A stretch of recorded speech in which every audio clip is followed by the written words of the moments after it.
They have a massive offseason ahead of them, I think it's fair to say. The draft, they own the 22nd pick. Some consider this draft to be weak, but it could be someone that kind of fits what they're looking for. Point guard, right? Absolutely. They got their high priority. They got their coach. We knew that was big. And I don't know what they can do with the free agent class. What's out there, what's going to be available. They're limited. Trying to find ways to maximize the little money they have to be able to do anything. I think that's going to be tough. But I think when you look at the offseason need, and if we catch up with Kevin Ray, of course, we can talk about that. You know, they're deep in this luxury tax. But when you come into the fact that, okay, point guard, you know, I'm at the barber, okay, and, what do you think about the Suns? Got him. In the first thing, it's point guard. Guys that never even played a game. They all think that needs to happen. Kevin Ray joins us, the voice of the Phoenix Suns, here on the Right to What a Guest. How we doing, K-Ray? How are you, bud?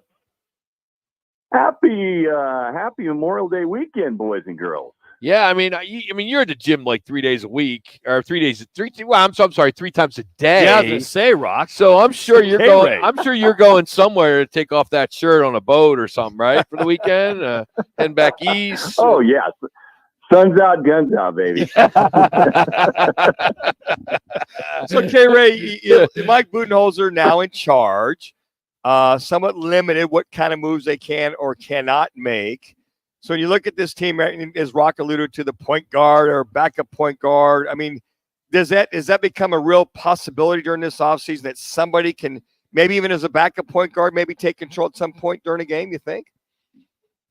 I mean, I think it's certainly an area that they will closely examine. And, just based on Mike's, comments following the press conference about, probably needing a point guard.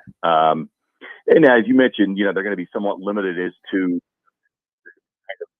the level of guard you might get. But with that being said, I think the one thing that we had said, especially in the second half of the season, is, you don't need like an all-star point guard, but you could use a facilitator, a table setter, an organizer.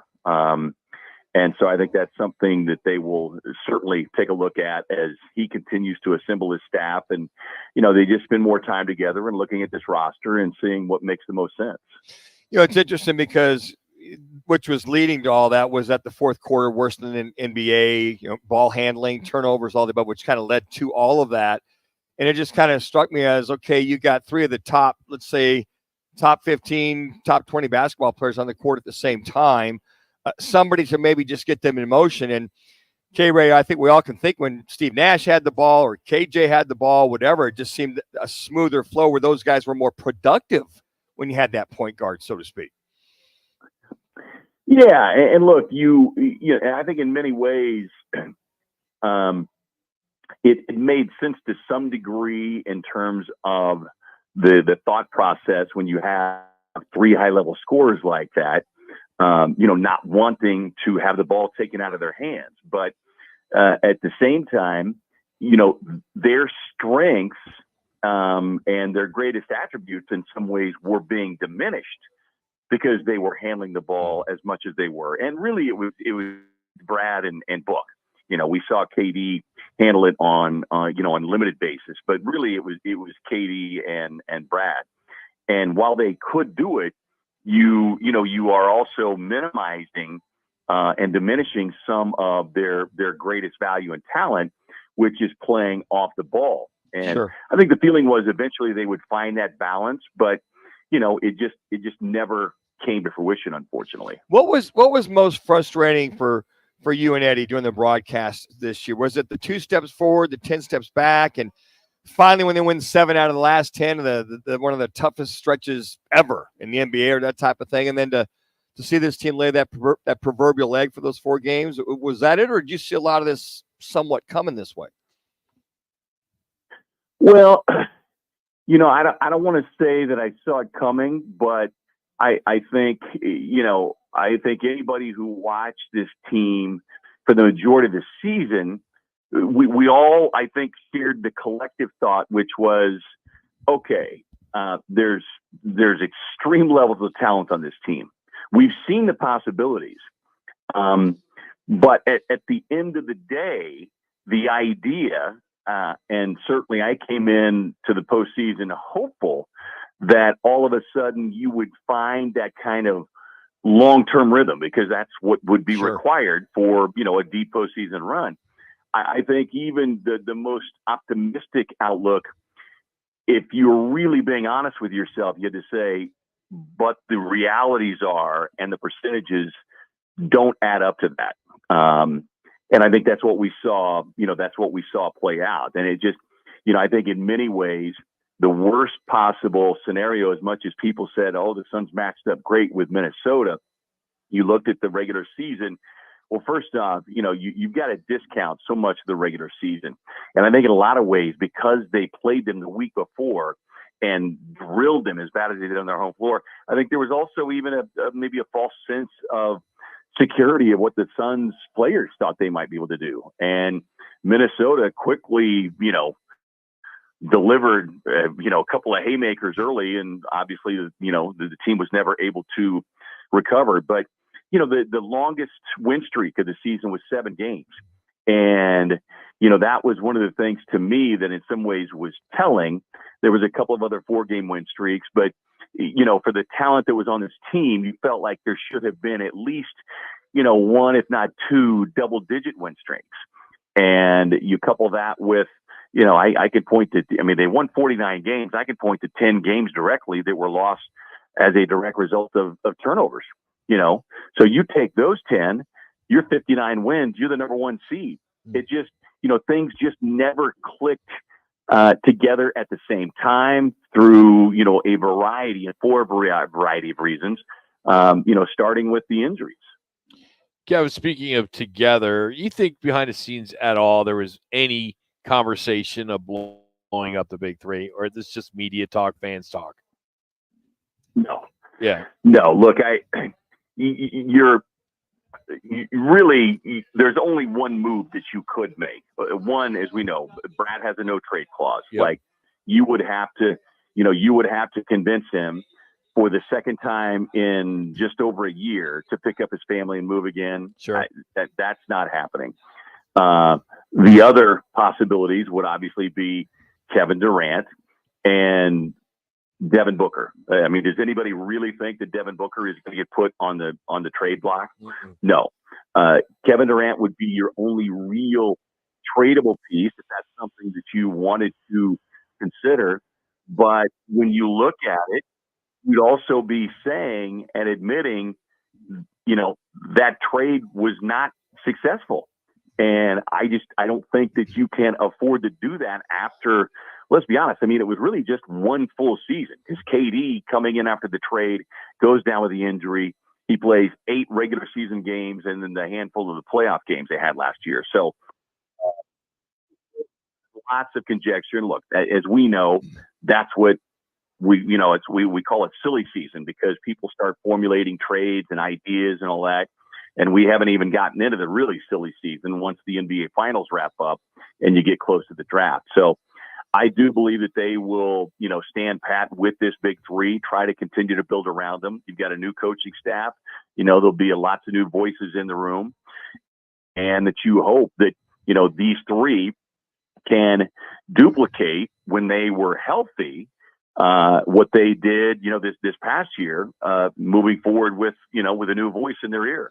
Well, and speaking of that, Kevin, you've been watching Mike Budenholzer coach for many, many years, doing the broadcasts when, he was in Atlanta and being with Milwaukee and being an assistant with San Antonio. Where do you see a difference? What can fans expect to see that haven't really paid attention to watching Milwaukee and Atlanta over the last several years from a Mike Budenholzer-led team? Yeah, I think the first thing you're going to see is, and this is no disrespect to Frank Vogel. Frank was, a great guy. He was great to me and our group. But I think there was a general feeling that the level of accountability for everybody on the team was not at the level that it needed to be, with everything that had been invested with this roster. And I think you're going to start there. Mike Budenholzer comes from the Greg Popovich coaching tree. I've talked to a couple people since the hire, and just knowing what I know of Bud, watching him, coach against the Suns, both with the Hawks and with Milwaukee. He is a guy. He's a hard charging coach. He will demand accountability, and he will demand everybody to be on the same page. And so you start there. And if that message begins in training camp, and really even before training camp, and remains consistent, I think even something subtle like that can make a huge difference. So he's looking for more 3-point shooting. He said he wants all the guys to work on the threes. But sometimes it's hard to put a square peg in a round hole, you would think. But they're all shooters. They're all great shooters. But that extra 3 or 4 feet, your sidekick there, Eddie Johnson, I'm just curious to see how much more that will be as far as being more accurate with that. Yeah, look, we've talked about it, and we've certainly all seen it with our own eyes. The league has gone and evolved into being more of a 3-point shooting league with everybody. And the reality is, you have to pose that threat. And I think certainly, we saw Nurk early on in the season, try his hand at that. So I can see him, being asked to get up more threes. Nurk's got a good looking 3-point shot when it's coming off his hand, but it's just a matter of, building that consistency, and more importantly, the confidence that comes with it.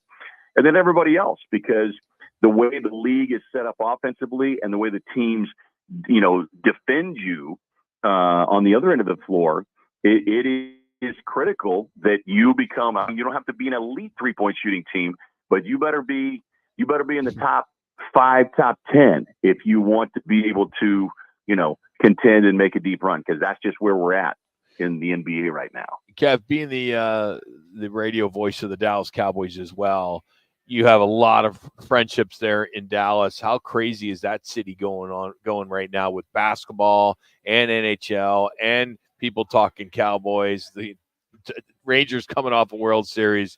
Dallas, the Metroplex must be just going absolutely crazy right now. Oh yeah, like they say, everything's bigger in Texas. Well, the heads of all their sports fans break well to points that are indescribable. But they are in the midst of a great run that any city that has those franchises. Of course, Phoenix is no longer on that list. Don't get me started on that. Yeah, but ditto. They're enjoying that run right now, and feeling pretty good about themselves. Well, K-Ray, what time's the gun show? What lake are you going to be at?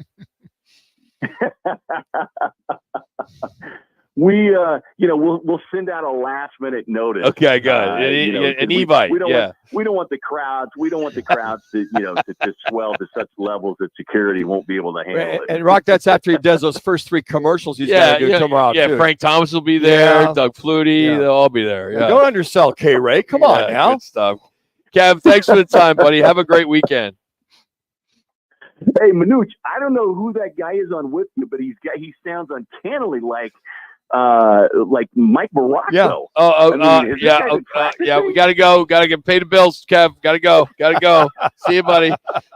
You the man. You knew the shot was coming. Yeah. It's just a matter of time. For the rope-a-dope, baby. That's K-Ray, the voice of the Phoenix Suns. Also does the national broadcast for the Dallas Cowboys as well. You can follow him on Twitter. A great follow. K-Ray1 Voice. So K-Ray1 Voice. So check him out. So appreciate his time today.